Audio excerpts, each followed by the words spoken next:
Hello and welcome back to Kidocracy at Large. I'm Siddhan Chandra and here every Saturday to look at current events and global conditions in the light of Kidocracy, which is popular education led by minors and minorities to educate adults and the majority. Movements such as Black Lives Matter, Idle No More, Fridays for Future, Me Too, and currently Palestinian Lives Matter. It is through such movements that Kidocracy declares the rule of minors and minorities and integrates the 99% divided and ruled by the 1%. I am happy to celebrate the ceasefire in Palestine and Israel and delighted by the resounding call, Palestinian Lives Matter. What a sea change from Palestinian denialism that was so normal till recently. Black Lives Matter, Palestinian Lives Matter, Dalit Lives Matter. A new era of international solidarity that connects and integrates the 99% has begun. Black Lives Matter erupted in mid-2013 in the US when a white man who had murdered a black teenager was acquitted. And steadily built muscle, solidarity among the 99%, enough to topple a fascist white supremacist government 7 years later. The video of Derek Chauvin's murder of George Floyd reignited Black Lives Matter and democratized the citizens of the United States, enough to topple Trump's fascist rule. A runaway train screeched to a halt seconds before a yawning gorge.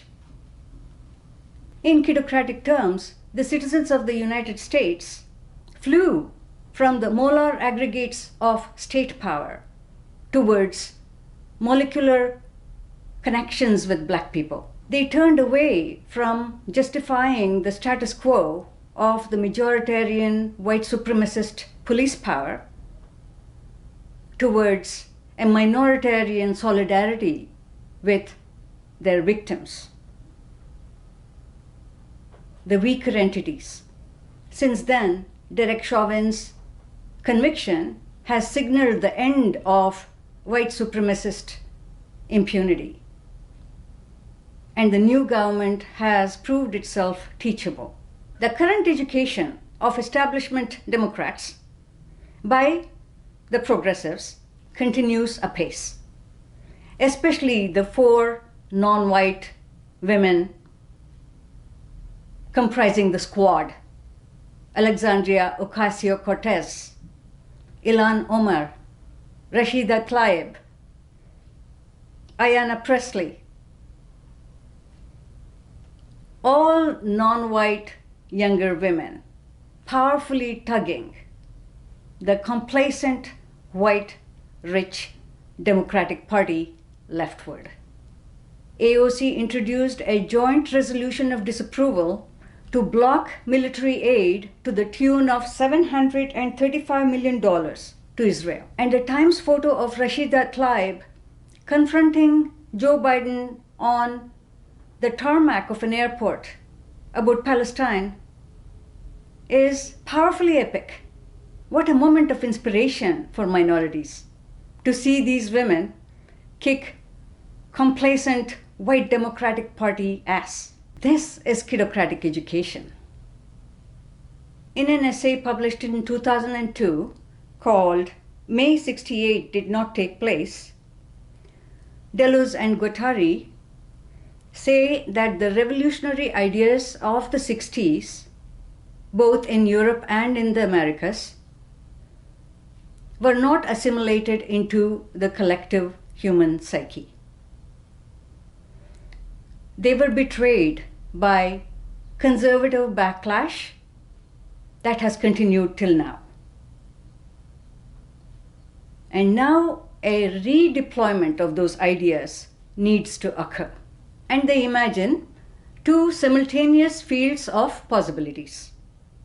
One along the east-west axis in pacifism and disarmament between mega-militarized states. And two, along the north-south axis in a new internationalism that no longer relies solely on an alliance with the third world, but on the thirdworldification of the rich countries themselves. Indeed, we see the progressive Democrats are examples of both. Palestinian Lives Matter is a response to Netanyahu's Derek Chauvin moment, which was this 11-day war on Palestine. Before ending it, on Wednesday 19th, he stated publicly that he was determined to continue this operation until its aim is met, to restore peace and security to you, the citizens of Israel. A clear attempt to appease the disenchanted Israeli people stuck in a democratic crisis in the last 2 years after 4 indecisive elections. Netanyahu is embroiled in corruption charges and unable to form coalition governments. In fact, he failed to form a government as recently as May 4th, just a week before starting this war. During this relentless destruction, over 11 days, the global north saw the Icarian peak of the Israeli right, an indigenous minority being persecuted openly and proudly by an occupying majority, a continuation of land grab and ethnic cleansing that was initiated by the British in 1917 through the Balfour Declaration that offered Palestine as a national home for the Jewish people. And since then, it has devolved into a full-scale genocidal operation, fully supported by the Christian global north, especially the US. And Germany and Austria parroted their support for, quote-unquote, Israel's right to defend itself, an impoverished apology to the Jewish people, whom they massacred in millions during the Second World War. Austria even flew the Israeli flag during the recent war. Austria, that produced Hitler, that painted itself as the victim of the German Nazi regime, that carried out a shabby denazification process, that did not convict even a single SS officer. In a powerful new documentary by Sarah Beddington called Fadia's Tree, I learned that the Ottoman Empire, which had lasted 400 years, was divided up among the Allies in 1916 using a ruler and crayons, with Britain taking Palestine. I am reminded of how the Brits, in their hasty retreat, also brokered a partition between India and Pakistan in 1947, resulting in deaths of millions then, and subsequent militarization of both countries, including acquiring nuclear capacity. 3 wars and the persecution of minorities, including women and children, in both countries. What could have been a vibrant, secular, multicultural subcontinent took the wrong turn into religious conflict and fascist dystopias, racing to the bottom as we speak.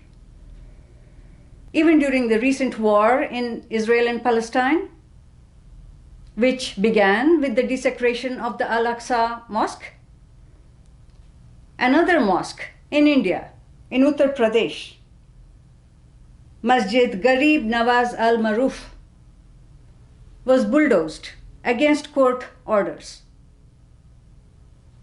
No one appeared to protest because they were frightened and hiding after years of lynchings and forced conversions. Clearly, we need a global anti-fascist education that should absolutely include anti-colonial, anti-capitalist, and anti-racist education. Popular American and English films and TV shows glorify the Allied powers, played by handsome actors, and isolate fascism as a peculiarly German problem. Some deep, dark, Gothic, bad seed problem, successfully distracting from crimes of their own, successfully distracting from the crimes against humanity committed against people colonized by the English and bombed by the Americans. But in real life, the English and the Americans, through their political clout, have managed to legitimize their own far more insidious values that answer to the well-acknowledged German traits of efficiency and obedience, which produced the Jewish Holocaust. Namely, their own colonial values of endless work, monetization of nature, and promotion of subordination to seniority, overlapping considerably with the German traits. They are responsible for the genocide of the indigenous people, the destruction of nature, and stole from Asia, Africa, and North America, and are now deploying a global neoliberal militarized capitalism.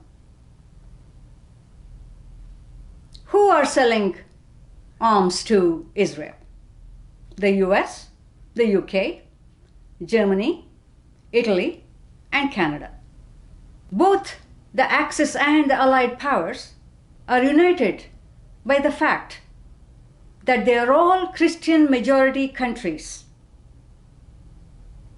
monetizing Palestinian blood.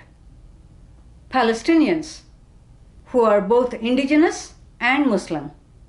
Here it is timely to summarize what Nietzsche says in Antichrist, published more than 100 years ago. He says that the Judeo-Christian priests invented sin to control people and empower themselves. Sin is at the heart of Christianity's anti-nature, anti-pleasure, and anti-science propaganda. The story of original sin forbids learning, punishes curiosity, demonizes nature, that is, the snake, and blames woman for her disobedience and experimental engagement with nature. He says, open quote, "Sin was invented to make science, culture, every elevation and nobility of man impossible. The priest rules through the invention of sin," unquote. Having made nature suspect and the human body sinful, the Christian church went on to monetize sin and militarize it, militarize the guilt about sex, to fuel the crusades. Indeed, the crusades, which lasted centuries, began in the 11th century initiated by Pope Urban II towards recovering quote-unquote Holy Land from Islamic rule. And the land is basically covered by present-day Israel and Palestine. The fight for Jerusalem goes that far back. So we're all still paying for the crusades being carried out by the global Christian North through a proxy Jewish militarized state. Of course, Biden is a Zionist and Bibi Netanyahu's friend for 40 years. Biden, who swore his presidential oath on his family Bible.